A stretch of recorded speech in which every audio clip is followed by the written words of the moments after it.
At my husband's inheritance meeting, my daughter looked me in the eye and said, "You deserve to live with the stray dogs." Everyone was silent. I didn't say a word.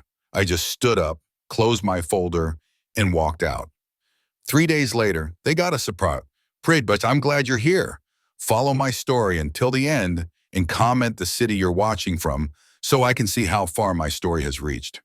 During the inheritance meeting, my daughter looked me straight in the eye and said, her voice cold and sharp, "You want half the inheritance? You deserve to live with the stray dogs." The words seemed to slice the air in two, hanging there like a blade poised to drop. I sat frozen, my fingers trembling ever so slightly against the smooth leather of the portfolio in my lap. The deep mahogany chair beneath me felt suddenly too rigid, too formal, as though it were part of some stage where I was the unwilling performer in a play I hadn't agreed to. The room went utterly still. No one moved. No one spoke. Not my son-in-law Matthew, who simply adjusted his pristine silk tie with those perfectly manicured fingers of his expression one of mild impatience.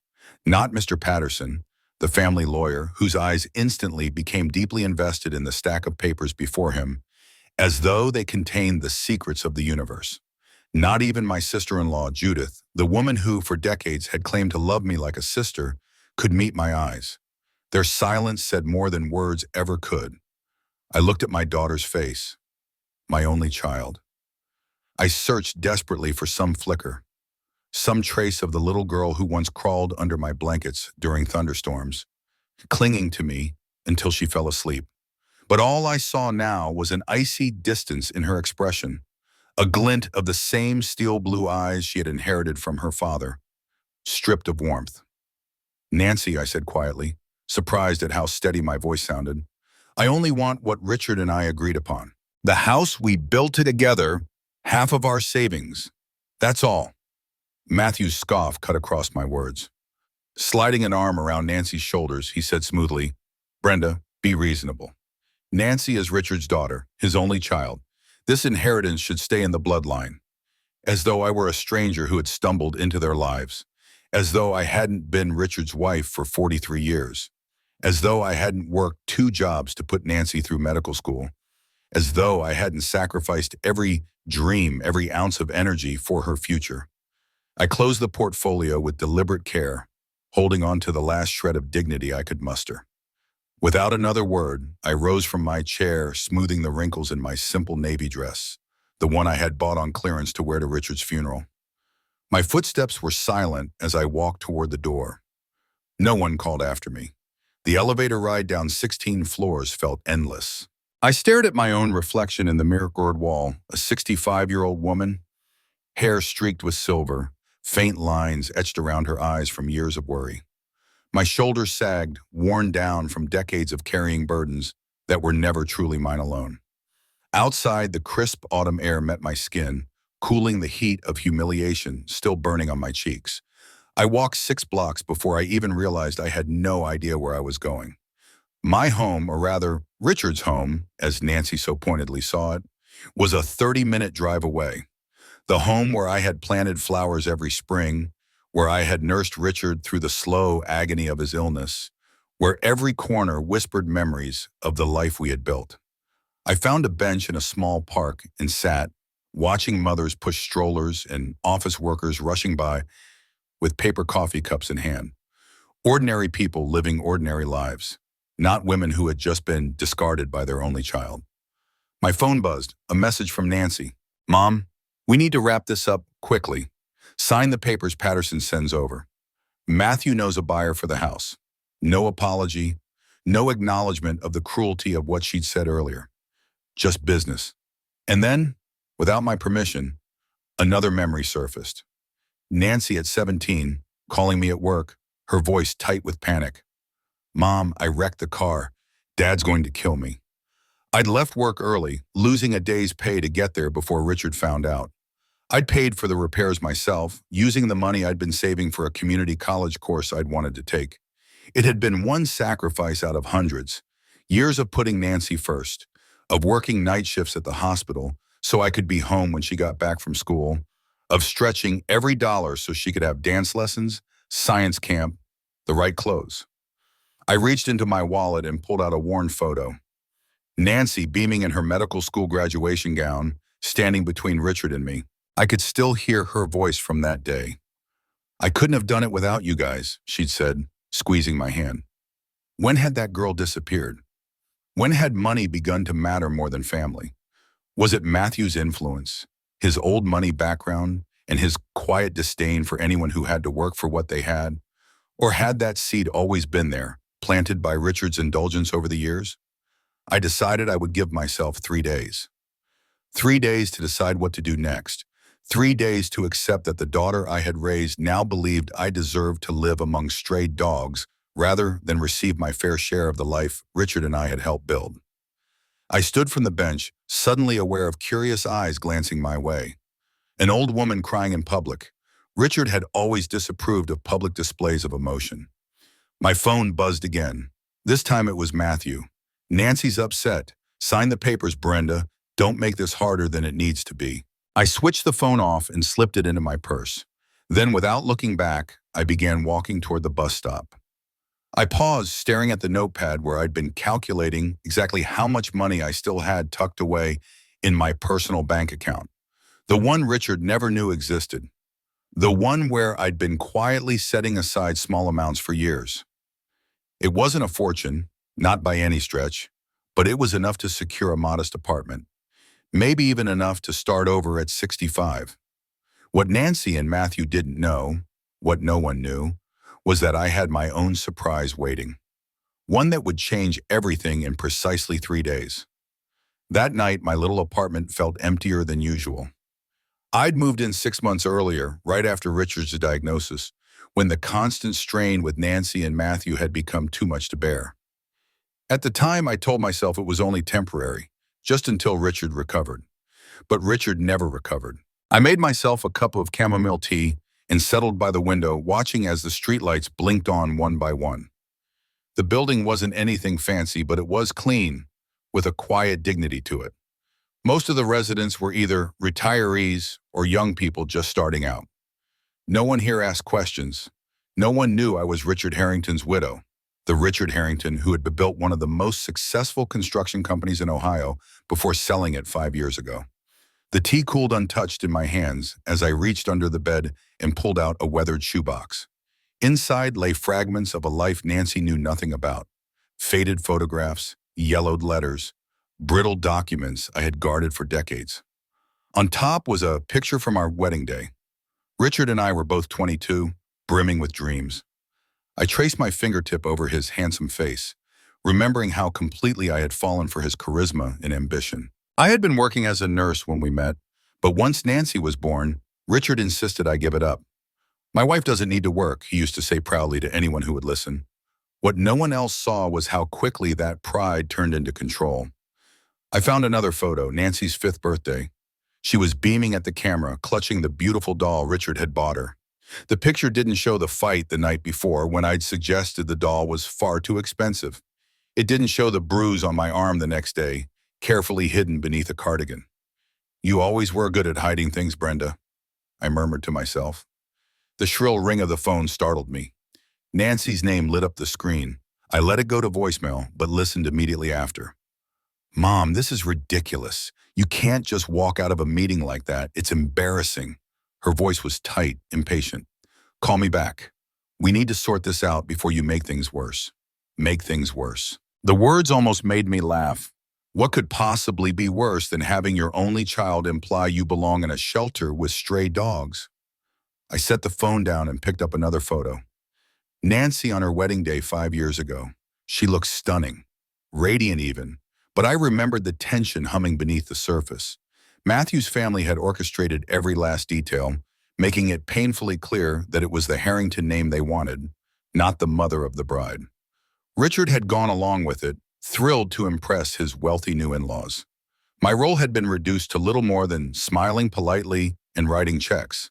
The changes in Nancy had started subtly after she met Matthew during her last year of medical school. At first, it was small things, missed Sunday dinners, shorter phone calls. Then came the bigger ones, holidays spent with Matthew's family instead of ours, always with the explanation that his connections were vital for her career.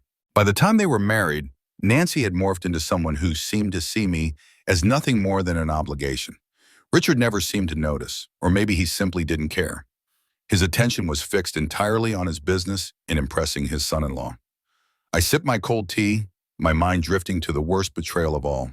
The day I found out Richard and Nancy had rearranged our family finances without even telling me. I had stumbled across the papers in Richard's office. New trusts, property transfers, all structured so neatly to cut me out of any real control. "It's just estate planning, Brenda," Richard had said dismissively when I confronted him. "You've never understood finances."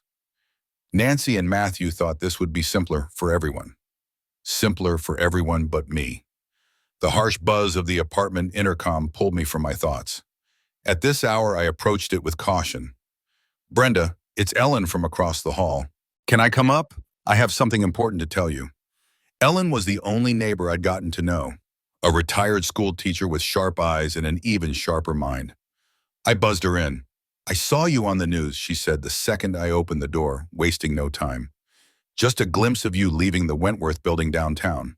That's where all the big-shot lawyers have their offices." I felt the color drain from my face.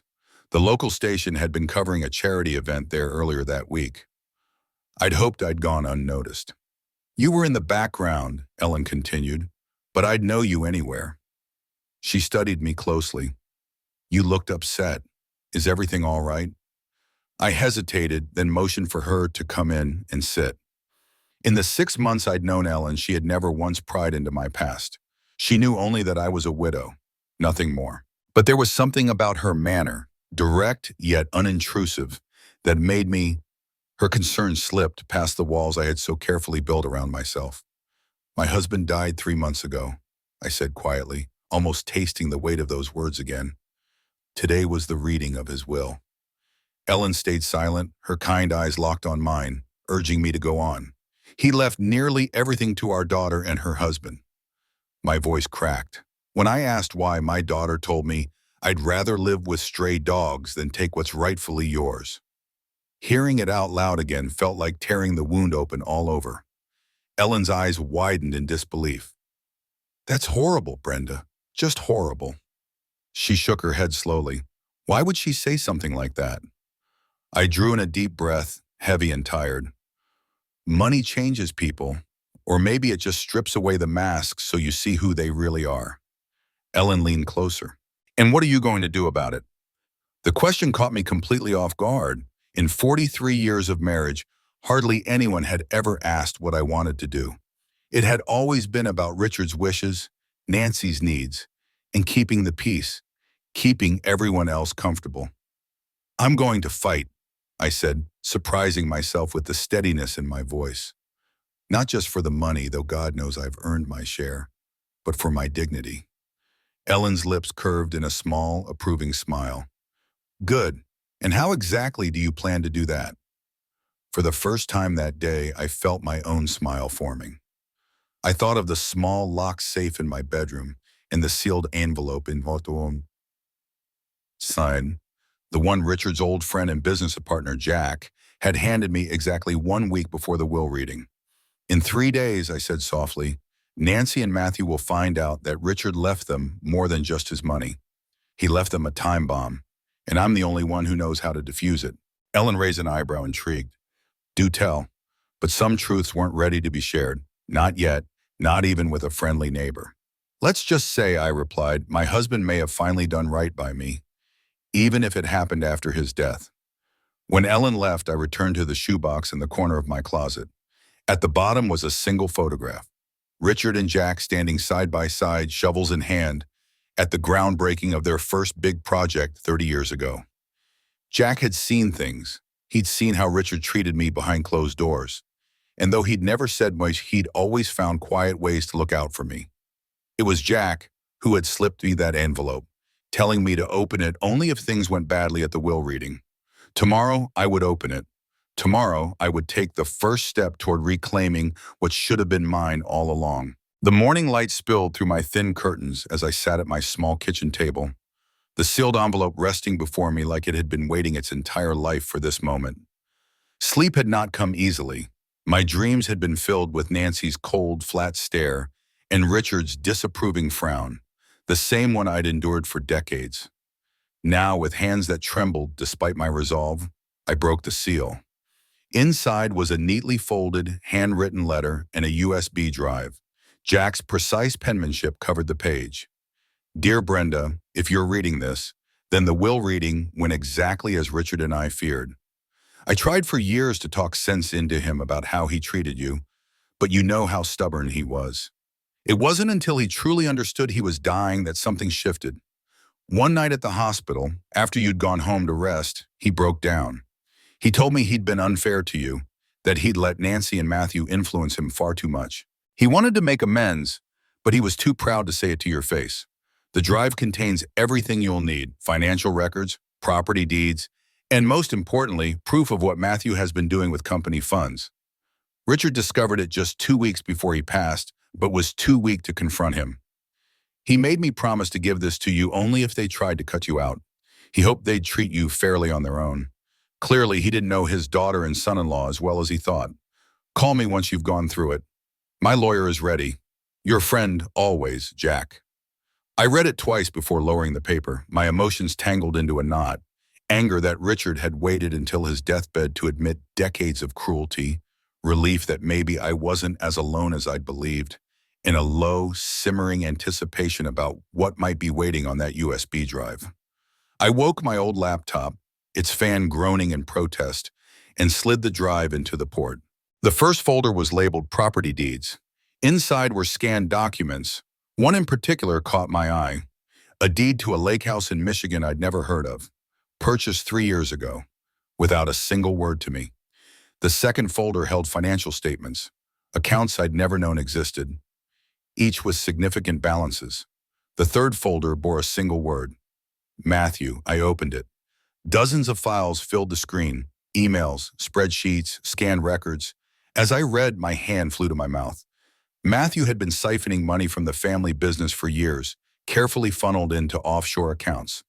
The proof was ironclad: bank transfers, altered ledgers, even email exchanges with someone named Vince, discussing how to keep the theft hidden from the old man. Richard had uncovered it all, and instead of confronting Matthew, he'd quietly collected evidence, right up until 2 weeks before his death. The final file was labeled Revised Will. The revised will was properly notarized, granting me half of all assets and naming Jack as executor instead of Patterson. My phone rang, the sharp sound making me jump. Nancy, I answered. Mom, this is ridiculous, she said, her tone already tight with impatience. We need your signature on these papers today. The buyers for the house are getting restless. I drew in a slow, steady breath. What buyers, Nancy? The Andersons, she replied quickly. They've made an offer well above market value, but they need to close fast. Matthew says, I'm not signing anything today. I cut in, my voice more even than my pulse. Mom, she snapped, exasperation crackling through the phone line. Don't be difficult. This is a great opportunity. For whom? I asked quietly. For all of us. The sooner we liquidate Dad's assets, the sooner we can all move on. Move on, as though Richard's death were nothing more than a business transaction to be processed and filed away. I'll need time to go over everything with my lawyer, I said. There was a beat of silence. Your lawyer? Since when do you have a lawyer? Since my daughter told me I deserved to live with stray dogs, I answered, my tone calm but sharp. Nancy let out a long, theatrical sigh. You're blowing that way out of proportion. I was upset. You know how stressful this is.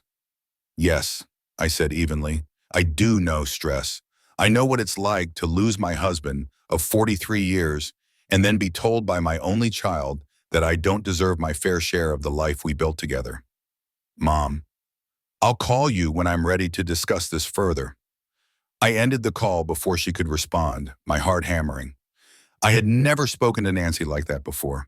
In our family, keeping the peace had always meant that I was the one who bent, who apologized, who gave in. But not anymore. I called Jack immediately. You've seen everything? He asked after I explained. Yes. I had no idea about any of it. The lake house, the accounts. Matthew? Jack's voice hardened. Richard suspected Matthew had been stealing for nearly a year. He hired a private investigator to gather evidence. Why didn't he confront him? Or tell me? Pride, Jack said simply. He couldn't admit he'd been so wrong about Matthew, letting him take control of so much, and he worried about what it would do to Nancy. Always protecting Nancy, even from the consequences of her own choices. A pattern I knew far too well. What should I do now? I asked. Meet me at my office at 2. Bring the drive. My lawyer will be there. Jack hesitated. Brenda, you should know, Matthew's in trouble beyond the embezzlement. The investments he made with that money, they're failing spectacularly. Failing? Word is he's desperate for cash. That explained the rush to sell the house. It wasn't just greed, it was desperation. I spent the next hour making copies of everything on the drive, then carefully dressed in my best navy pantsuit, the one I'd bought for job interviews after Richard first got sick. Before Nancy and Matthew convinced me I wasn't needed at the company anymore. As I locked my apartment door, Ellen stepped out of hers. You look different today, she said, her eyes narrowing in observation. More formidable. I smiled. I feel different. Did you open that envelope you mentioned? I did. Her eyes lit with curiosity. And?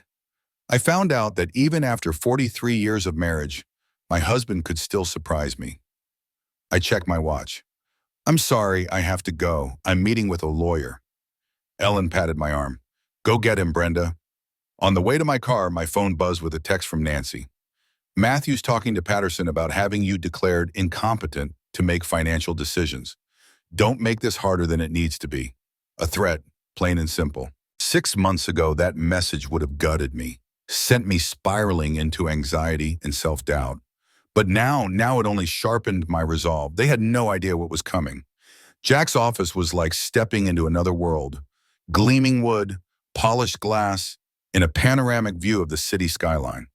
It was a far cry from the cramped construction trailer where he and Richard had launched their business 40 years ago. I'd carried them sandwiches in that trailer, helped with the paperwork during those lean early years. Brenda, Jack said warmly, standing from behind his desk. His weathered face softened with a smile, though grief had etched deep new lines around his eyes. At 67, he looked older than his years. He had lost his best friend, and I had lost a husband, a man who had been both my protector and my jailer. This is Diane Levinson, Jack said, gesturing toward an elegant woman in a sharp suit, best lawyer in the state, a pit bull in negotiations. Diane's handshake was firm. Mrs. Harrington, I've reviewed the documents Jack sent over.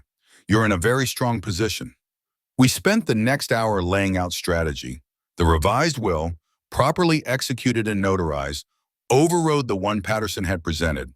The evidence against Matthew was overwhelming. With Jack now officially named as executor, we could. The first thing Diane did was arrange to immediately freeze the assets Nancy and Matthew were trying so desperately to liquidate. And what about their threat to have be declared incompetent? I asked, my voice steady, but my pulse quickening.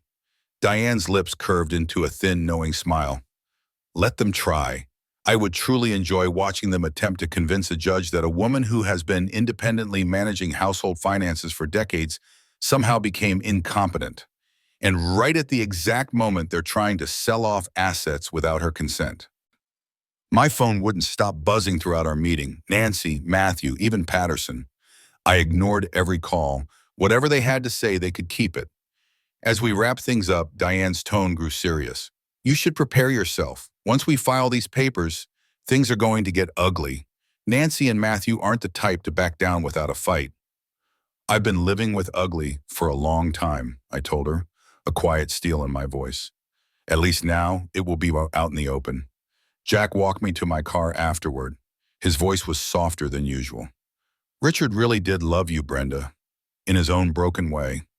This doesn't make up for all the hurt, but it was his attempt at making things right. I could only nod. Words felt dangerous, too fragile to handle the weight of decades of hurt mixed with this strange, late-blooming attempt at protection. How do you sum up a man who spent years causing you pain, only to try shielding you when he was gone? When I got home, a sleek black Mercedes was parked outside my building. Matthews. Sure enough, I found him and Nancy standing at my door. Both were dressed to perfection, their polished elegance almost absurd against the plain, worn walls of my modest hallway. "Finally," Nancy said, crossing her arms. "We've been waiting for over an hour." I unlocked the door without a word and stepped inside. They followed uninvited, as if my home were just another space they had rights to occupy. Nancy's eyes swept over my small apartment, and though she tried to hide it, the disdain was obvious. "So, this is where you've been living. Why didn't you stay at the house?" "Would you have wanted me there?" I asked quietly, setting my purse down. "Of course," she replied automatically, but her gaze slid away from mine, betraying the truth. Matthew stepped forward, his tone brisk. "All business, Brenda. We need to resolve this situation. The Andersons won't wait forever, and there are other matters requiring immediate attention." "What matters?" My voice was neutral, almost bored. "Estate taxes, investment decisions, property management." He waved a dismissive hand. "Details you don't need to worry about." "Because I'm just a silly old woman who doesn't understand finances?" I raised an eyebrow. His smile was condescending. "We're simply trying to make this easier for everyone. Grief can cloud judgment, and Nancy and I are better positioned to handle these complex decisions." "Like you handled the company funds?" I asked, my tone razor sharp but quiet. The color drained from his face. "What?" "The company funds you've been embezzling for years, the money you've hidden in offshore accounts, and the investments that are now failing catastrophically." Nancy looked from him to me, her brow furrowed. "Mom, what are you talking about?" Matthew recovered fast, though his eyes hardened. "This is absurd. You're clearly not thinking straight." I crossed the room to my laptop, opened it, and turned the screen toward them. One of the incriminating emails between Matthew and his accomplice glowed on the display. "Richard found out everything before he died," I said evenly. "He just didn't live long enough to confront you." Nancy stepped closer, scanning the screen. Her expression shifted from confusion to shock. "Matthew, what is this?" "It's nothing," he said quickly, cracks forming in his composure. "Just business communications taken out of context. Your mother doesn't understand." "I understand perfectly," I interrupted. "And so did Richard. That's why he changed his will 2 weeks before he died." I handed Nancy a copy of the revised will. Her hands trembled as she read. "This can't be legal," she whispered. "It's completely legal," I said. "Properly witnessed, properly notarized. Jack is the executor now, not Patterson, and half of everything belongs to me." Matthew lunged for the papers. "Let me see that." Nancy pulled back, still reading, her face growing paler. "Dad left you the lake house. I didn't even know we had a lake house." "There's a lot you don't know," I said gently. "A lot Richard kept from both of us." Matthew began pacing my small living room like a caged animal. "This is a trick. Jack has always resented me. He planted this so-called evidence." "The evidence came from Richard," I replied, "and it's already with the district attorney's office." Matthew froze, eyes narrowing. "You're bluffing." "Am I?" I held his gaze until he looked away. Nancy sank down onto my sofa, the papers clutched tightly in her hands. "Matthew, just tell me it isn't true." His silence said everything. "Get out," I told him, my voice low but firm. "Nancy and I need to talk." "Nancy comes with me," he snapped, grabbing her arm. She jerked away. "Don't touch me. I need to understand what's happening." His face twisted with rage. "You stupid, ungrateful." He stopped himself, visibly forcing control back into his voice. "Fine, talk to your mother, see if I care. But remember who supported your lifestyle all these years while she was working as a nurse." The door slammed behind him, leaving a ringing silence. Nancy stared at the papers, her voice barely above a whisper. "Is it true? All of it?" "Yes," I said. "And your father knew before he died." He nodded, leaving every shred of evidence with Jack, along with strict instructions. Jack was to give it to me only if I was ever cut out. By her, by Matthew, or by both. Her eyes brimmed with tears. "I didn't know, Mom. Not about the embezzlement. Not about any of it." "I believe you," I said, and I truly did. Nancy had changed over the years, but I couldn't imagine her capable of orchestrating something that cruel, that calculated. "Why didn't you tell me how bad things were with Dad? All those years?" I sighed, feeling in that moment the full weight of every one of my 65 years. "Because I wanted to protect you." and because I was ashamed. Admitting how he treated me meant admitting I stayed with a man who didn't respect me. Nancy's tears finally spilled over. And now I've turned into him, haven't I? Treating you like you don't matter. God, Mom, what I said at the lawyer's office, the apology I'd waited years to hear hung there, suspended between us. It was unspoken yet undeniable, almost tangible in the air. We have a lot to talk about, I said at last, neither fully accepting nor rejecting her unspoken remorse. But first, we need to deal with Matthew. He won't go quietly, especially now that he knows we have proof against him. Nancy straightened in her chair, brushing at her wet cheeks. What do we do? It was the first time in years she had looked to me for guidance instead of judgment. It felt like the tiniest fracture in a wall that had once seemed unbreakable. We called Jack, I said, reaching for my phone. Then we prepare for battle. The next 48 hours blurred into a haze of legal meetings and gut-wrenching revelations. Jack's team moved quickly to lock down assets, while Diane filed paperwork to officially validate Richard's updated will. Matthew vanished. His clothes disappeared from the house, his personal accounts were drained, and there was no trace of where he'd gone. Nancy moved back into the family home, walking around in a stunned, wordless state. When a full day passed without a single call from her, I drove over to what was now, according to the revised will, legally my house. It felt strange slipping my key into the lock, pushing open the door to the home I had walked away from just 6 months earlier. Everything was frozen in place. The antique grandfather clock in the foyer, the neatly arranged family photos on the mantel, the expensive furniture Richard had insisted on buying to impress his clients. Nancy, I called, my voice echoing through the stillness. I found her in Richard's study, surrounded by half-emptied boxes and papers strewn across the floor. Her hair was pulled into a messy ponytail, her eyes swollen and rimmed red from crying. I've been going through Dad's things, she said without looking up, trying to figure out who he really was, who any of us are. I lowered myself into the leather chair across from her and watched as she worked with slow, deliberate movements, sorting through decades of Richard's life, birth certificates, insurance policies, faded photographs, brittle business contracts. I found these, she said finally, sliding a neat stack of envelopes toward me. The moment I touched them, I recognized my own handwriting.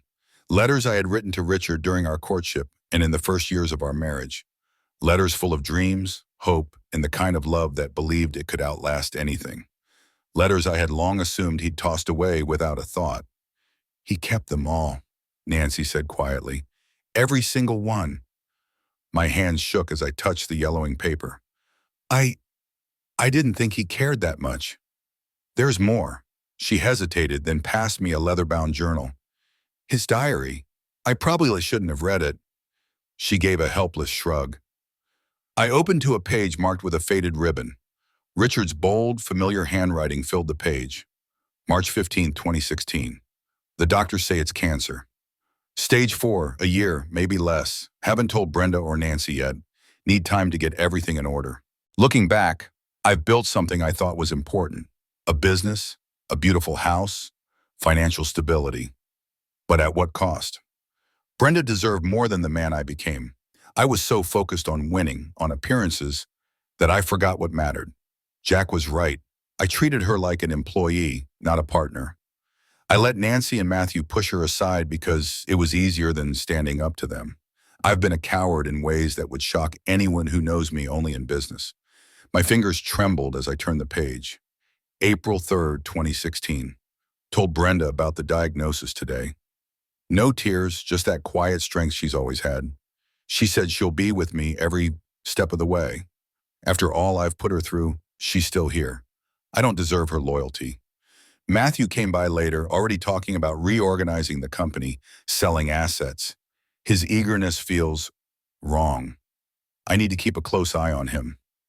Nancy was watching me closely now, her face unreadable. Keep going, she urged.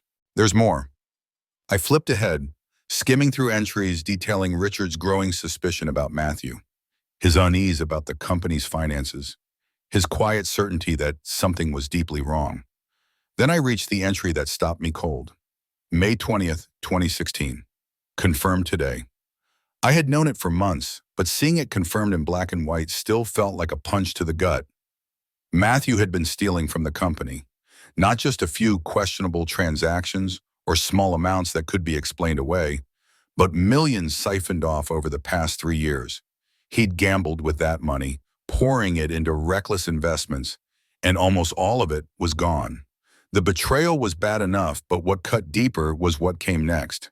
He'd somehow convinced Nancy that I was losing my mind, that my growing suspicion of him wasn't based on facts, but on paranoia fueled by the cancer. My own daughter believed her father-in-law's assessment that I was slipping into senility over the possibility that her husband could be a thief.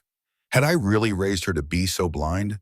Or had Matthew's influence wormed its way so thoroughly into her thoughts that she couldn't see the truth even when it was staring her in the face? Jack was the only one left I could rely on. Together, we had documented everything. I'd already changed my will to protect Brenda, though I knew she'd still share with Nancy once Matthew's lies unraveled. Brenda always forgave too easily. That was her greatest gift and perhaps her most dangerous flaw. I closed Richard's journal, my hands trembling under the weight of his words. I could barely speak. "Did you read the last entries?" I finally asked. Nancy nodded. Tears brimmed in her eyes, spilling freely down her cheeks. Her voice was small but steady. He knew he was dying. He knew what Matthew was doing. And he knew I chose the wrong side. Her voice cracked on those last words. "You didn't know," I said gently. "I should have." She slammed her fist against the desk, the sound sharp in the still room. "I'm a doctor, for God's sake. I'm trained to notice, to observe, to see the signs others miss. But I let myself get caught up in the life Matthew promised me. The status, the connections, the wealth. I didn't see what was right in front of me." She looked at me then, her expression crumbling into something raw and honest. "And I treated you terribly, just like Dad did all those years." Her pain was real, I could see that. But I wasn't ready to let her entirely off the hook. "Yes, you did," I said quietly. "Why didn't you ever fight back? With Dad, with me, with any of us?" I thought about it for a long moment before answering. I grew up believing that keeping the peace mattered more than standing up for myself. That loving someone meant accepting whatever they gave you, even if it hurt. I told myself silence was strength. My fingers traced the worn edges of Richard's journal. But I was wrong. By staying silent, I taught you that it was okay to treat me as less than. I allowed Richard's behavior, and later yours. Nancy swiped at her cheeks with the back of her hand. "Can you ever forgive me?" "I already have," I said, and it was the truth. "But forgiveness doesn't erase the need for change, for both of us." She nodded slowly this time, like the weight of the last few years was finally settling into her bones. "I filed for divorce this morning. I don't know where Matthew is, but his lawyer contacted me. He's demanding half of everything." A laugh escaped me, not from amusement, but from the sharp irony of it all. "Just like I did," I said. A small smile touched her lips. "Except you actually deserved it." We sat in silence for a while, surrounded by the scattered pieces of Richard's life, the fragments of truths he'd hidden away. "I spoke with Diane," Nancy said at last, "about the evidence against Matthew. She says there's enough for criminal charges." I nodded. "Jack mentioned that. Do you want to pursue it? You know it would mean a public scandal, reporters, maybe even a trial. The old version of me, the one who had built her life on avoiding conflict, would have refused instantly. I would have swallowed the truth to keep the peace and avoid the shame, but I wasn't that woman anymore. "I think the truth needs to come out," I said slowly. "Not to punish him, but because secrecy has already poisoned this family enough." Nancy reached across the desk and took my hand. It was the first warm, genuine contact we'd shared in years. Her hand felt small in mine, and for a fleeting moment I was transported back to when she was a little girl, begging me to check under her bed for monsters. Now we were facing the real monsters together, the consequences of decades of silence. "There's something else," she said, reaching into the clutter and pulling out a folder. "Dad's lawyer, his real lawyer, not Patterson, contacted me yesterday. He set up a foundation in your name, the Brenda Harrington Foundation for Women's Education. It's fully funded, ready to launch." She placed the folder in front of me. Inside were detailed plans for a scholarship program to help women return to education after raising families or caring for loved ones. He knew, I whispered, my throat tightening. Tears welled in my eyes. He knew I always regretted not finishing my degree after we married. It's his legacy to you, Ben, Nancy said softly. Maybe his way of showing he understood what you sacrificed. I turned each page slowly, absorbing the careful planning and the thought behind every detail. And as I read, I felt a weight lift, not just the heavy shadow of recent events, but the decades I had spent making myself small so others could take up more space. For the first time in my adult life, I could see a future shaped by my own choices, not Richard's demands, not Nancy's expectations, not the unspoken rules I had lived by for too long. A future where my voice would matter. Outside the study window, the afternoon sun broke through the clouds, casting long golden shadows across Richard's meticulously kept garden. A garden that was now mine, mine to tend, mine to change, mine to completely reimagine. The choice, finally, was mine.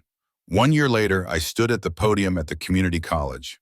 From my spot at the front of the auditorium, I looked out over 20 women, each of them radiant, each of them holding the first ever Brenda Harrington Foundation scholarship in her hands. Their faces told stories without a single word, hope shining in their eyes, determination steady in their posture, and that quiet, almost sacred joy that comes only when someone truly sees you for who you are. You each carry a story, I began, my voice strong, stronger than I could remember it ever being in front of a crowd. For years, sometimes decades, you have put the needs of others ahead of your own. But today, I paused, feeling the truth of it settle in the room.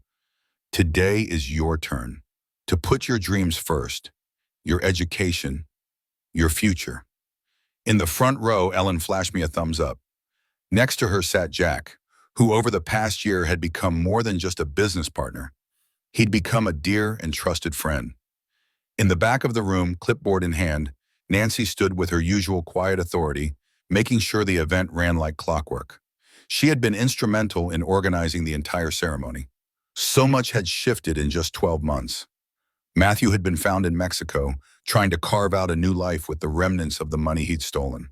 The legal process was still unfolding, but he had already agreed to a sizable divorce settlement, no doubt hoping it might soften the outcome of the criminal case. Nancy, after much reflection, had returned to full-time medical practice, choosing geriatric care. She told me it came from recognizing how society often silences and overlooks the elderly, much the way my own family had once silenced me. And as for me, I'd done something that startled everyone, myself included. At 66, I'd enrolled in college classes, finally pursuing the business degree I'd given up when I married Richard. My professors often invited me to share my real-world experiences with the younger students, who seemed fascinated by my journey from a woman with no voice to the director of a thriving foundation. The foundation had become my heartbeat. With Jack and a board of advisors, we had expanded far beyond scholarships. We now offered mentoring, career guidance, and workshops on financial independence for women of every age. When the ceremony ended, Nancy approached me, her professional mask softening. "That was a beautiful speech, Mom," she said. "I could see how much those women connected with you." "I just told them the truth," I replied, gathering my papers, "that it's never too late to reclaim your voice." She nodded slowly, her eyes holding both sadness and understanding. "I've been thinking about that a lot lately. Voices in silence." Her hesitation made my stomach tighten. "I found more of Dad's journals," she said at last. "Earlier ones, from when I was a kid." My pulse quickened. "He wrote about the fights, Mom, about how he intimidated you, how he controlled the money, how he made every decision without asking you. And," her voice lowered, "he even wrote about hitting you once, when I was around 5. I closed my eyes. The memory surfaced. The day I'd bought a new dress without asking him first. His anger had been volcanic. "I had no idea," Nancy said, her voice cracking. "All those years, I thought we were the perfect family. I thought Dad was this incredible provider, and I thought you were just passive, unambitious." I touched her arm. "You were a child, Nancy. I wanted to protect you from knowing those things." "But don't you see," she said, pain raw in her eyes, "by protecting me, You let me believe Elah. You let me idolize a man who hurt you. And because of that, I became someone who treated you the same way he did. It wasn't the first difficult conversation we'd had this past year, but this one felt different, deeper, more honest. I've been seeing a therapist, she continued, her voice steadying. I'm trying to understand how I became someone who could say such cruel things to her own mother. Someone who could tell you that you deserved to live with stray dogs. The sting of those words still pierced, even after a year. I'm not asking for forgiveness, she said quietly. I just want you to know I'm trying to break the patterns Dad set and the ones I carried forward. I studied her face, the determined jawline, so much like Richard's, but the vulnerability in her eyes was entirely her own. We're both learning, I told her. Me to speak up, you to listen. That's progress. Jack approached then, apologetic. Hate to interrupt, but the caterers need to know where to set up for the reception. Nancy checked her watch. I'll take care of it. The donors will be arriving soon. She gave my hand a gentle squeeze before heading off. Jack watched her go, then turned to me with a raised eyebrow. Everything okay? Getting there, I said, one conversation at a time. He nodded, an unspoken understanding in his eyes. Richard would be proud of what you've built with the foundation. Maybe, I said thoughtfully, but I didn't do it for him. I did it for me, and for women like me. That's why it's working, Jack said with a smile. He hesitated for a moment, looking almost shy, something I'd never seen from him before. I was wondering if you might want to have dinner with me next week. Not to talk about foundation business, so just dinner. A wave of surprise washed over me, followed by a quiet, warming sense of possibility. Jack had been Richard's friend for decades, but over the past year, he had become something entirely different to me. He was no longer just an old acquaintance from my husband's circle. He was someone I could trust without reservation, a confidant, a steady source of encouragement, a man who looked at me and truly saw me, not the role I played, and valued exactly what he saw. I'd like that, I told him simply, my voice carrying more weight than the few words might suggest. Later that night, after the reception had ended and the last of the guests had drifted away into the warm evening, I returned to my new home. It was a comfortable condo with large windows that opened to a view of the park, bought with my share of the inheritance. It was nothing like the sprawling, elegant house Richard and I had once shared. This place was smaller, quieter, without the echo of other people's choices. But it was mine, entirely mine. Every corner reflected my taste, each piece of furniture chosen for my comfort, every color a reflection of what I loved. On one wall hung a simple, framed quote, a housewarming gift from Ellen. The quietest voice, when finally raised, can shake mountains. I let my fingertips trace the edge of the frame, the smooth wood warm beneath my skin, and I thought of the path that had brought me here. The past year had been anything but easy. I had gone from the sting of humiliation in the lawyer's office to this unexpected moment of calm and purpose. The road had twisted through legal battles that tested my resolve, through bitter revelations I would have rather not known, through conversations so hard they left me sleepless, and moments when the idea of reconciliation felt like a far-off dream. And yet, there had also been surprising discoveries, strength I didn't know I carried, friends who stood beside me when I finally stood up for myself, a daughter who proved she could grow and change, and a voice that, though silenced for years, had never truly vanished. I poured myself a glass of wine and stepped onto the balcony. The air was soft with the promise of summer. Down in the park, life unfolded in small, beautiful fragments, families strolling together, elderly couples resting on benches, young people tossing frisbees back and forth, laughter carrying upward through the dimming light. My phone chimed. A message from Nancy. Just wanted to say, I'm proud of you, Mom. See you Sunday for dinner. I smiled as I typed my reply, warmth blooming in my chest at the thought of seeing her. Setting the phone aside, I looked out toward the city, where the first lights were winking against the deepening sky. In the distance, I could just make out the glow of the community college sign, the same place where I had been taking classes, where earlier today we had celebrated women reclaiming their futures. At 66 years old, I was, at last, the author of my own story. The legacy I would leave behind wasn't just the foundation that bore my name, but also the example of a woman who had learned, late perhaps, but fully, that her voice mattered, that she mattered. Richard's last gift to me hadn't been the amended will or the funding for the foundation. His real gift was the push I needed to stand on my own, to prove to myself that I was always capable of far more than either of us had believed. I lifted my glass in a quiet toast to the woman I had become and to the women who, in years ahead, would be touched by the foundation's work. Women who, I hoped, would discover much earlier than I had that they deserved to be heard, to be respected, to be valued.